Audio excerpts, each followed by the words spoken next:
Hello, and welcome back to Business Law Online. Uh, this lecture and the next couple of lectures, we're going to be discussing business organizations. And to me, this is really important core subject for you to know. Why? Because basically, for me, words have meaning.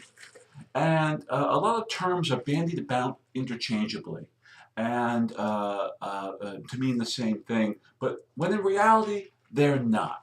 So, for instance, a lot of schools offer a class in corporate social responsibility. Fine, no problem. But what you should learn in that class then is that the New York Yankees, anything you learn in those classes does not apply to the New York Yankees. Why, you ask? Well, the New York Yankees are not a corporation.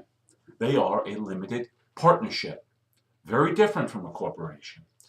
Um, so with that in mind, I want you, I'll probably have at least 3 lectures because it is a lot of material and I want you to digest it all properly. Um, I'm putting down my big goal. There are a lot of considerations when selecting the different type of business organizations. Now, the ones we'll be going over are 1, sole proprietorship; 2, general partnerships, also known as ordinary partnerships, also known as partnerships; 3, limited partnerships; 4, limited liability companies; 5, limited liability partnerships; and finally 6, corporations themselves. So we'll see how far we get with today's lecture. Now, each of the 6 different type of business organizations have different strengths and weaknesses. And usually those strengths and weaknesses relate to things like 1, the ease of formation; 2, the capital requirements of the business and raising capital; 3, flexibility of management decisions; 4, government regulations; 5, the extent of personal liability its founders are willing to accept; and finally 6, tax considerations. So those are the variables we'll be discussing in and out of the different types of business organizations. Now, probably the simplest business organization to form, and probably the most popular, at least in the United States, is the sole proprietorship. What is a sole proprietorship? Well, basically, it's the individual. The sole proprietorship and the individual are one and the same. There's no distinct legal entity between the sole proprietorship and the individual. Legally, they are the same. So what does that mean?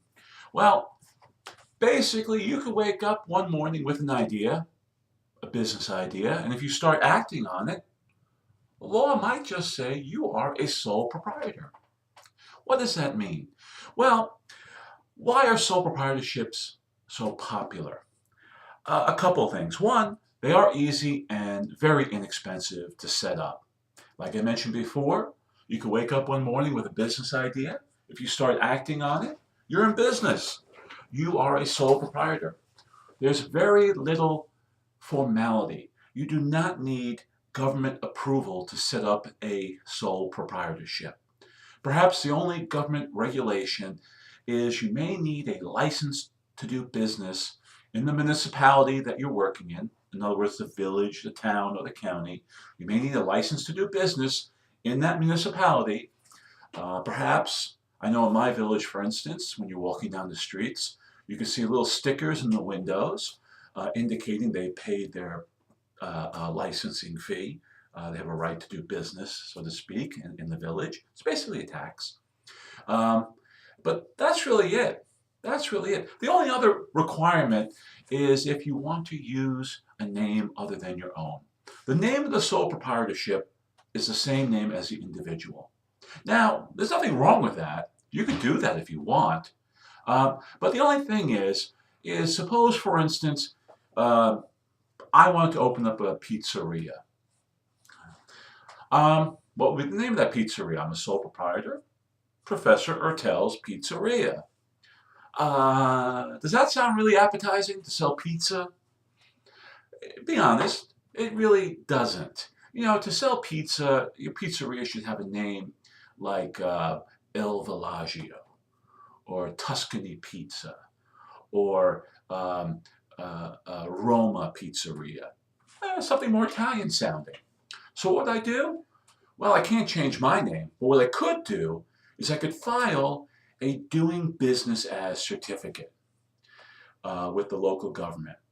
What that requires me to do is to go down, usually to the county clerk's office. You pay a fee, of course. You fill out a fictitious business name certificate. You fill out your name, and then you say doing business as, or DBA, Roma Pizzeria. And at that point, you have a right to use that name, Roma Pizzeria. You don't have to call it your name. I don't have to call it Professor Ertel's Pizzeria.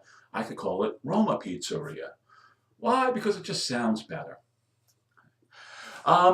Most states require that if you do fill out a DBA, that you also publish it in a newspaper, in the legal notices section of a newspaper.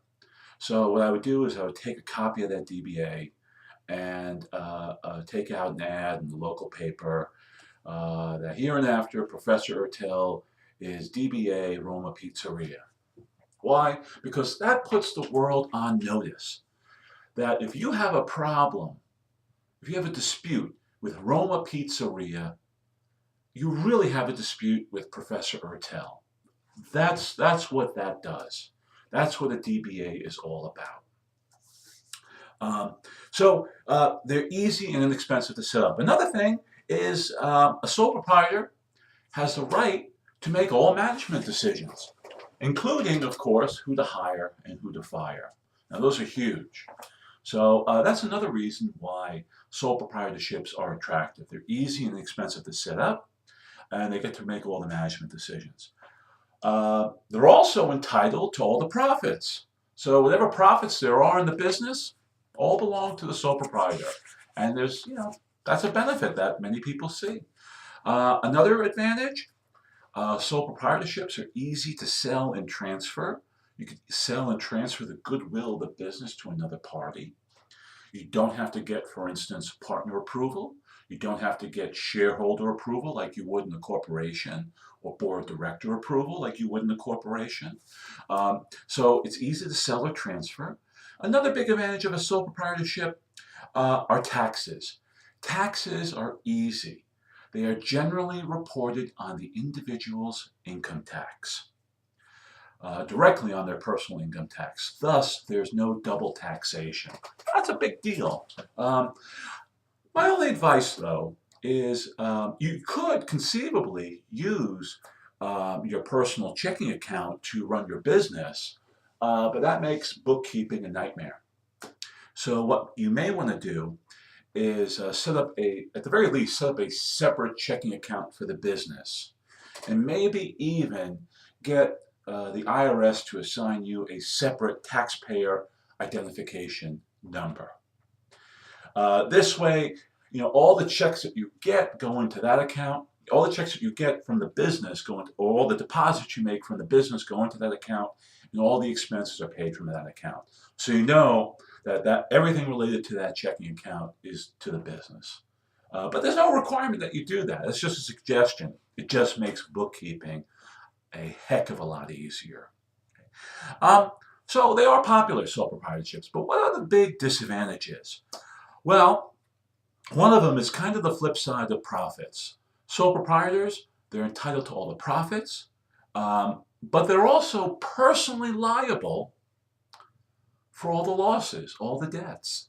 Creditors can go after the sole proprietor individually.